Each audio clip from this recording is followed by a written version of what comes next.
What's going on, everybody? We've got some super exciting news. Get ready. Check this out. We have got Saxophone Pedal Board 2.0.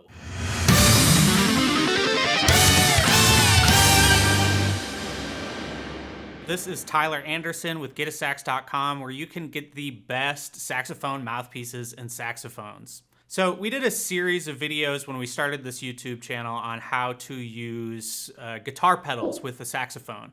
So naturally, when I heard that Ben Wendell did a performance on Rick Beato's YouTube channel using effects pedals, I had to check it out.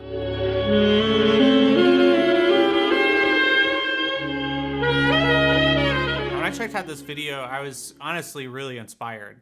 Having done a lot of work with guitar pedals on my own, I was really surprised by his ability to create something that continued to hold my interest as he created loops and improvised over them. So naturally, because I was so excited about this, we decided to do something that many saxophone players have done on their journey to getting better, and we basically just ripped off Ben Wendell's exact pedal board. A quick note that we did get Ben's blessing in doing this, and a huge shout out to him for doing such creative and inspiring work in this format. Now, the whole point of this for us is we want to create a series of educational videos that can help you learn how to explore some of this stuff on your own.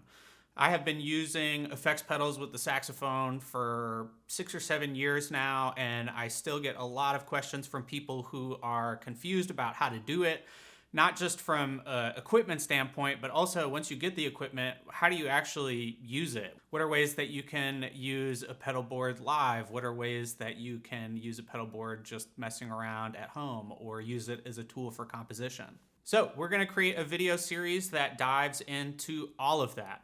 From getting the gear to getting it set up to giving you resources on learning creative and fun ways to explore this medium. All right, so I took a little time and wrote a piece of music using this pedal board. So I'm gonna show you that real quick. And then afterwards, we're gonna go through all of the different settings that I used on each pedal. Let's check it out.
let's check out this pedal board. We will be doing videos on each one of these pedals individually, so right now I'm just going to go over what's on the board, but stay tuned for more information on each one of these pedals. So to start out, we have got the Eventide H9. This thing is a total beast harmonizer, allowing up to 4 notes of polyphony. You can control it all on an app with your phone. The whole thing is pretty crazy. Then we're on to the electro harmonix Pitchfork. This is another pitch pedal. I actually think it's super cool that when Ben built his pedal board, he decided to use 2 pedals that had harmonizers. This actually opens up a ton of possibilities that I hadn't really thought about. From there, we're moving on to the more ultra drive. This is a distortion pedal. I've heard some controversy out there about whether or not distortion pedals make sense to use with a saxophone, and I think they do. It's another color to play with, and especially when you are creating a series of loops, being able to have options when it comes to timbre and texture can be a huge advantage. Next, we have this Dunlop volume pedal. It's great. It's going to control the volume that goes past this point for these first 3 pedals, and that can just be another help for layering ideas. Now, this next pedal is actually different than the one that was on Ben's board. I've used the MXR carbon copy for a long time. I really like it. I wanted to continue to use that on this pedal board, but we might decide to change that at some point. And then lastly, we've got the Ditto Looper. This super affordable loop pedal. It's really easy, it's really intuitive to use, and it's a ton of fun. All of these pedals are hanging out on top of the Pedal Train Nano Plus, and they are all powered by the MXR Mini ISO brick. Both of those things are true to Ben's pedal board design. Now, for our microphone, we did decide to go ahead and get the Intra mic. This is a microphone that fits inside the neck of your saxophone, and this is a game changer for using effects pedals. If you've messed with this at home, you can really start to deal with feedback issues because the microphone starts also picking up the sound of the effects themselves. Having a microphone inside the saxophone really fixes all of that issues, and it's really awesome. We will be doing a video on different microphones and setups that you can use, so stay tuned for that. The Intra mic is an investment, and it often has quite a lofty wait time because a guy in France makes these by hand. All right, so let's talk about how these pedals made these sounds in this video. And we'll start out with the harmonizer sound that I made using the Eventide H9. And it was this sound.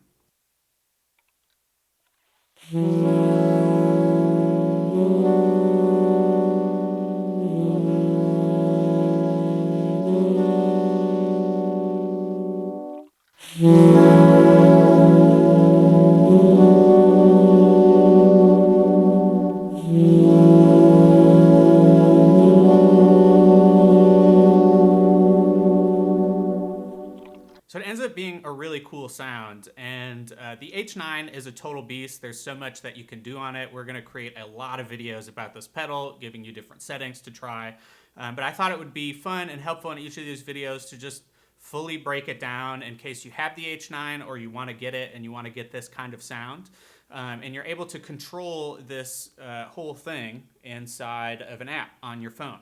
And so I'll record this, you can see it. But essentially, I'm using the H9's Quadravox. So as you can see when I open up this app, that the Quadravox is giving you 4 notes of polyphony, which is bananas.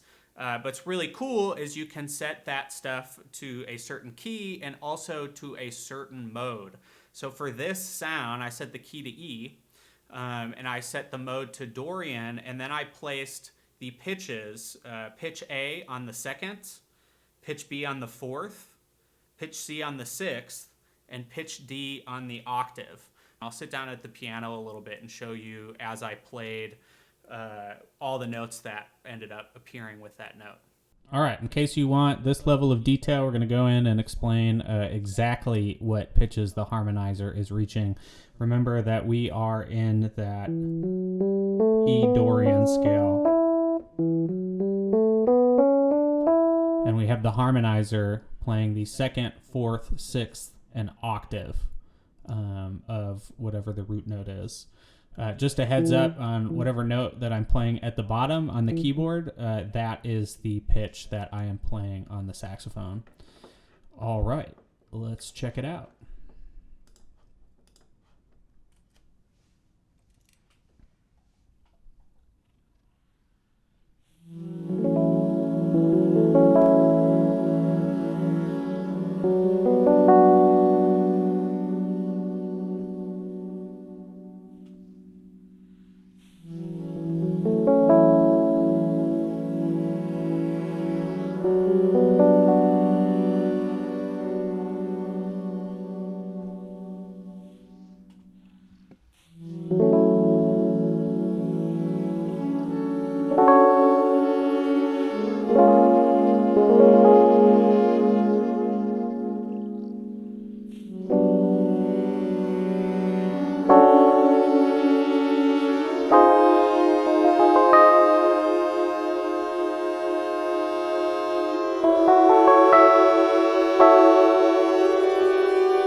So that's that initial loop, and essentially, if we have the harmonizer choosing anything in the E Dorian scale, if I play an E, it should play based on the Dorian scale, the second, the fourth, the sixth, and the octave, and so that works on a couple of these things. You ever hit this? This is all in the Dorian scale, but per Mr. Ben Wendell's advice in his video in exploring what happens if you play a pitch that is outside of the scale that you've picked in the harmonizer, it ends up doing something different. So when I do this,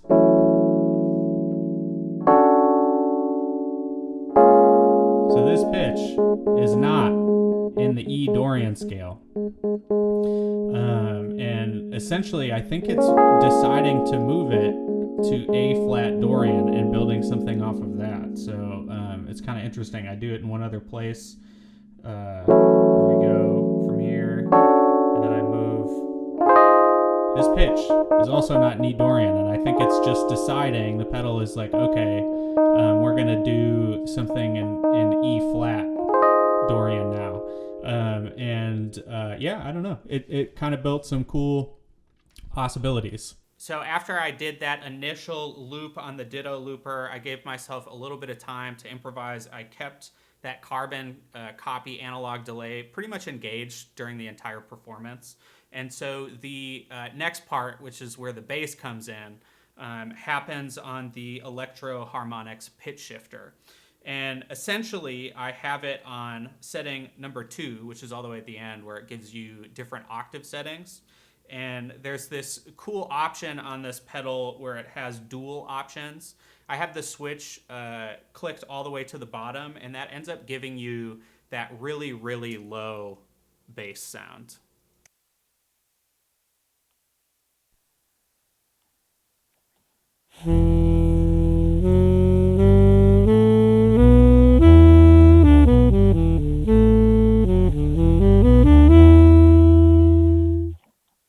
I also used the volume pedal when I came in with the bass to make sure I was getting a good level on that. So that sounds like this.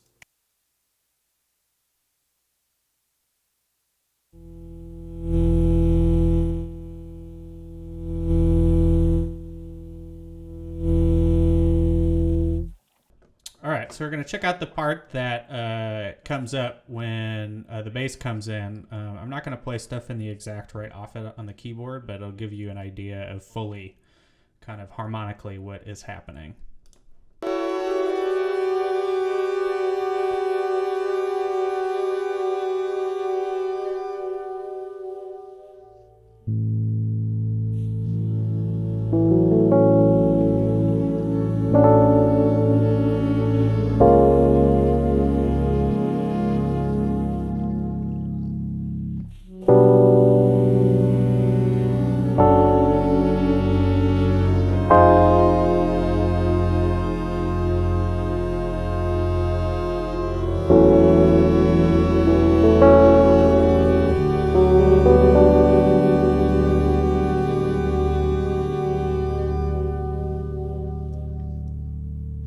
So a really cool sound on that. And then for the rest of it, I kept the carbon copy analog delay engaged. I'll show you the settings on that. There's not too many options to choose on a delay pedal, and we'll talk about that more later. So the last setting that I used was on the H9, and it was this preset that was part of the synthesizer pack, and it's called Flute Factor. It's this sound right here.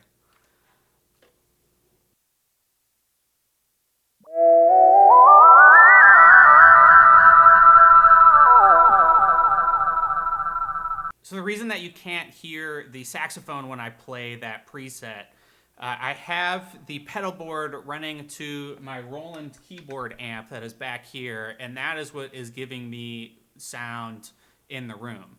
But what you're hearing is a stereo output off of this keyboard amp that gets directly recorded. So it's kind of something that I thought was fun to play with. Obviously, if you were in the room with me, you would hear the saxophone as I played that sound, but because you're getting something directly off the pedal board, you're just hearing that synth sound. And I think this opens up a lot of possibilities for even people who record, which is you can basically play synthesizer solos on the saxophone now, and just get that synthesizer sound in the mix, which I think is pretty cool. As we make more of these, I'm sure we'll do a better job and come up with better solutions for kind of condensing this information in a way that's helpful for you. Make sure to post in the comments any questions that you have.